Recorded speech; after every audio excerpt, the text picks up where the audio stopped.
à tous. Donc, on s'est quitté la dernière fois, on disait qu'il fallait récupérer la Tenkan avec Ishimoku. Oui, Qu'est-ce qui se passe maintenant? en weekly. Donc là, on est sur Bitcoin. On voit qu'il y a une tentative de percer, qu'on est en train de casser la ligne bleue, la Tenkan. Ouais, en sachant qu'il n'y a toujours pas la clôture de la bougie. Voilà, Donc, exactement. ça Il faut compte pas. attendre dimanche 2h du matin chez nous pour avoir la clôture. Voilà, Et en là, on sachant pourra que... peut-être avoir un signal. Mais bon, on voit qu'ici, ça l'a déjà Exactement. fait. En août 2022, on a eu une sortie qui a été complètement ravalée à la baisse. Et on est retourné en dessous de la Tenkan. On a beaucoup de fausses sorties.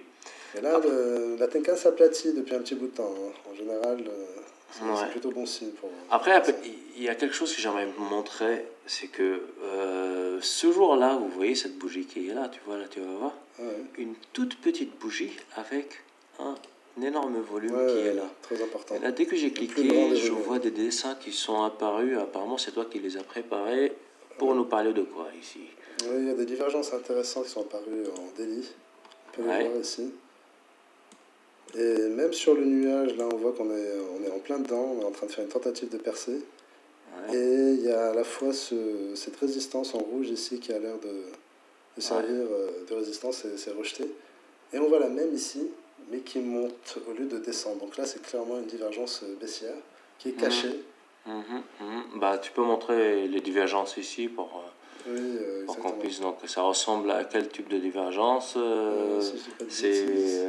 ici, on a un cours qui descend avec un RSI qui monte. Donc, celle-là, un cours C'est qui ici. descend, RSI qui monte. Divergence baissière cachée. Et, Exactement, dans ouais. les divergences, c'est les cachés qu'il faut privilégier. Exactement, souvent plus plutôt. puissante. Donc, en revenant sur notre graphique. Mais on voit aussi une divergence haussière en bas ici en vert qui sert de support là. On voit clairement que la tendance est baissière, on fait des bas de plus en plus bas. Alors qu'ici, sur le RSI, on fait des bas de plus en plus haut. Donc là, on a une divergence haussière standard. Donc, on est clairement dans une zone de compression. Exactement, totalement. Ok. Donc on est plutôt dans cet écosystème en bas. Bah, disons que tout le monde est en train de s'enflammer là maintenant. Tout le monde commence à lancer. Le bull run est reparti. Nous, peut-être, ça serait plutôt le moment où on doit essayer de zoomer plus sur les petites unités de temps. Essayer de voir les targets de petites unités de temps.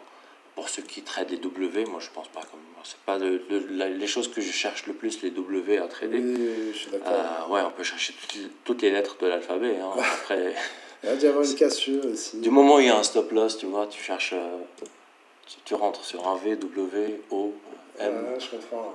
Alors c'est vrai, ça, les W, les M, je suis pas très fan non plus, mais bon, quand ça fonctionne, c'est pas mal. Ouais, quand ça fonctionne. C'est ça, c'est beaucoup trop aléatoire, je suis d'accord. Ouais. Donc, par ici, nous, on va voir si on perce là, déjà.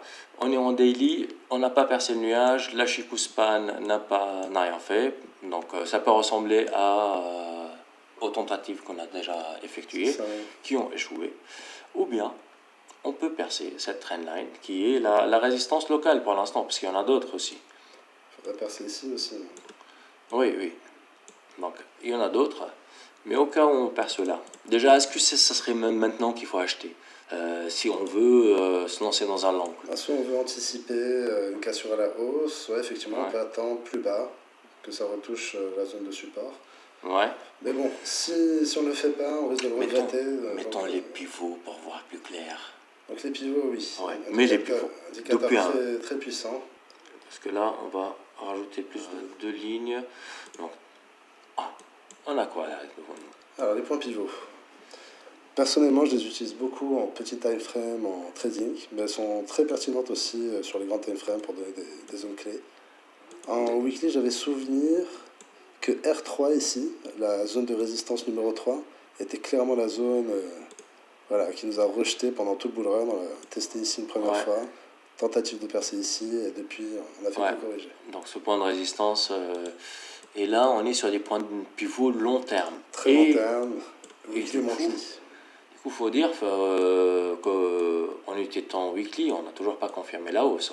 Il va falloir qu'on récupère quel point pivot là pour là, tu as Alors là, ce serait S1 qu'on devrait casser. Donc on a déjà le premier support qui est là, qui a été cassé à la baisse et qu'on a cassé ici, il va jouer son rôle de résistance si on va essayer de le Pour l'instant, gagner. ça a fonctionné. Mais en weekly, là, pour lancer une tendance haussière, il va falloir qu'on récupère ce niveau-là, le niveau C'est ça, le pivot du central. pivot. Mais qui reste d'être mis à jour dans pas très longtemps. Là, genre, on est plutôt sur la Ouais. fin de son cycle, ce pivot. Ouais, tout ça va être mis à Exactement. jour. Et là, pour le mouvement actuel, c'est pas ces points pivots-là qu'il faut... Oui, voilà, faut regarder plus près. Ouais, En délit, voire beaucoup plus bas. il faut qu'on regarde, qu'on zoome en unité de temps Moi, j'irai en 30 inférieure. minutes, 30 minutes directement Ouais. pour voir les mouvements actuels. Nous, on a l'habitude de jouer les points pivots dans les unités de temps de 3 minutes, 5 C'est minutes. ça, pour faire du scalping. Oui, là, C'est très amusant. Hein. Très amusant, effectivement. Là. Mais On n'est plus dans l'analyse technique, on est dans l'analyse graphique. Et c'est vraiment très, très pertinent. donc déjà, là de base, si moi, je n'ai rien vu de ce qui s'est passé la veille, j'ouvre là, je vois qu'on a démarré la journée au-dessus du pivot. Alors, c'est plutôt haussier. Au-dessus du pivot bleu qui est là, le point P. Et les autres, en bas, on a support 1, support 2, support 3. Et un On pivot a les qui n'est pas résistances visible. 1, Je pense 2, que 3. ce serait bien de parler aussi dès le début, je pense que du pivot qui n'est pas visible sur l'indicateur de base, Ouais. qui est celui du pivot de la clôture de la veille. Bah, Qui est une ça zone serait bien de très, le très chercher. Là, on pourrait le tracer pour... On pourrait le tracer et ça peut aussi nous ligne donner plutôt une indication horizontale, supplémentaire. uniquement à droite. Oui, c'est celle-là. On pourrait chercher ici, à ce niveau-là. On a clôturé là, ici. Donc, ce niveau-là. Donc là, on est entre ce niveau-là, ce trait-là, et c'est vraiment rien que la clôture de la veille. Et on est en train d'évoluer maintenant entre le point pivot, le point P, et la clôture de la veille. Et il va falloir qu'on récupère aussi ce niveau-là pour confirmer encore plus la hausse, alors qu'il y a un point positif qu'on est au-dessus du pivot. Donc on a des objectifs à aller chercher, comme la résistance 1, 2 et 3. Tu peux nous montrer la résistance 1, par exemple, elle est à combien? Ici, on est à 21 000. 21 100. Comme ça, sur Ishimoku, ça donne plus de signaux positifs encore, parce qu'on aura récupéré la Tenkan. Ben, on peut le voir ici. On sera loin de la Kinjun, mais... Là, on est le 25 octobre, donc en 15 minutes, là, on voit que cette journée, à partir du moment où on a cassé le pivot central, ici, le bleu, ben, on a clairement décollé jusqu'à R5. Hein. On allait jusqu'au dernier qui nous a servi de résistance ici. Okay. Et on voit qu'il y a eu un petit break à chaque palier. Regardez ici, il a range un petit peu avant de casser. Pareil, c'est un petit peu installé ici en dessous de R2 avant de casser à la hausse. Ici aussi, c'est une zone qui a été travaillée. Et on voit qu'à chaque palier, voilà, c'est des zones qui sont travaillées. Ouais. Et là, ça a été rejeté pour rebondir ici. Voilà, sur ces zones-là. Et décoller, et là, faire une impulsion ici avec volume, on le voit aussi. Parfois, les pivots nous donnent des targets, mais vraiment très précision chirurgicale. Les meilleurs trades, personnellement, voilà, c'est vraiment en utilisant les points pivots comme target journalière. Et, voilà. Comme des targets d'entrée et de sortie aussi. C'est ça. Après, voilà, pour rentrer précisément, l'idéal, ce serait un squeeze ou une impulsion sur pivot, sur des supports pour jouer des longues. Là, ils sont vraiment parfaits. Quoi. Un squeeze sur S3, voilà, là, c'est l'idéal. On fait son 10% sans problème. Son 10% de la journée. Après, c'est toujours même la machine à laver, même jusqu'à maintenant. On regarde avec ce volume et cette bougie-là qui n'a pas donné de décision vraiment précise. Ouais, c'est un doji, hein. On voit que la mèche va des deux côtés, c'est pas une impulsion claire, effectivement. Ça pourrait être un squeeze potentiel. Hein. Moi, personnellement, ce signal, voilà. Moi, retest de la mèche, à voir. Je sais pas quel... Moi, en regardant comme ça, juste voilà, quand on passe au-dessus de ce niveau-là, 20 800, voilà. Si on s'installe au-dessus de 20 800, ça serait beaucoup plus probable de se dire qu'on va aller à 21 200 ou 21 180. Totalement, exactement. Une fois qu'on aura cassé la ligne jaune, le pivot de la veille, oui, il y a de fortes chances qu'on aille toucher R1 à 21 175, totalement. Ça nous permet juste d'avoir une stratégie qui nous donne juste les paliers à atteindre. Voilà, on monte étage par étage. Donc, pour ceux qui ont ouvert des trades, les niveaux résistance R1, R2 et R3, peut-être ça peut être intéressant de prendre des profits dessus. Pour ceux qui font des trades, les investisseurs, ne faites rien. Vous ne prenez pas des... c'est vraiment pour des stratégies de trading. Vous ne prenez pas du bénéfice là, ici, dans ces zones-là. On peut voir en pourcentage, hein, sachant que Bitcoin n'est pas le plus volatile, mais voilà, sur ce mouvement-là, si on avait pris même cette impulsion ici, en jouant uniquement ces trois, de R3 à R5, on a 2%. Après, voilà. Ouais. Si on va du pivot bleu, à voir ici, peut-être en petit time frame, ces volumes vont ressortir comme des impulsions. Oui, oui, exactement. L'impulsion, on aurait pu y rentrer même par là. Et là, effectivement, on prend le mouvement à partir du pivot bleu. Donc voilà, là, c'est le mouvement dont je parlais idéal.